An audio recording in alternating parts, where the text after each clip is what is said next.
ইনস্টলমেন্টে bike ক্রয় করে 1 সপ্তাহের মধ্যে নিজের বাইক সহ নগদ অর্থ খোয়ালো এক নিরীহ যুবক। ইয়ামা শোরুমের প্রতারণার শিকার হয়ে এক কর্তৃপক্ষের দুর্ব্যবহার ও অশালীল আচরণের জন্য অবশেষে ধর্মনগর থানায় এফআইআর দায়ের করল সর্বহারা ওই যুবক। ঘটনা গত শুক্রবার দুপুরের। জানা যায়, চুরাইবাড়ি থানাধীন পূর্ব চুরাইবাড়ি পঞ্চায়েতের মনোহর আলীর ছেলে হোসেন আলী চলতি মাসের গত 21 ইংরেজি তারিখে ধর্মনগর ইয়ামা শোরুম থেকে বাইক ক্রয় করতে যায়। তখন ওই যুবক জানায় স্বল্প ডাউন পেমেন্টের মাধ্যমে সে ফাইন্যান্স করে ইনস্টলমেন্টের মাধ্যমে বাইক ক্রয় করতে চায়।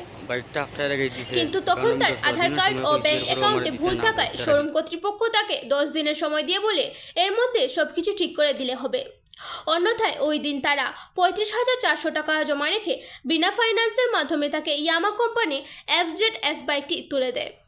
যথারীতি হোসেন আলী এই টাকার বিনিময়ে বাইক নিয়ে আসে এবং 10 দিনের মাথায় তার প্রয়োজনীয় নথি সংশোধন করে শোরুমে জমা দেওয়ার কথা ছিল। মাত্র 5 দিনের মাথায় গতকাল অর্থাৎ শুক্রবার শোরুম কর্তৃপক্ষ তাকে ডেকে নিয়ে আচমকা বাইক সমেত নগদ অর্থ রেখে গালিগালাজ করে তাড়িয়ে দেয় বলে অভিযোগ।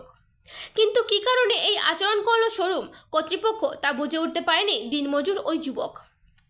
তখন নিরুপায় হয়ে সে সুষ্ঠু সমাধানের আশায় ধর্মনগর থানায় লিখিত একটি এফআইআর দায়ের করে শোরুম কর্তৃপক্ষের বিরুদ্ধে।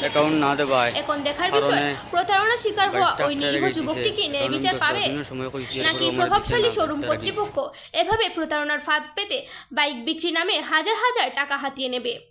তাই এভাবে ইয়ামা শোরুমে প্রতারণার ফলে আরও শত শত ক্রেতারা আতঙ্কিত হয়ে পড়বে।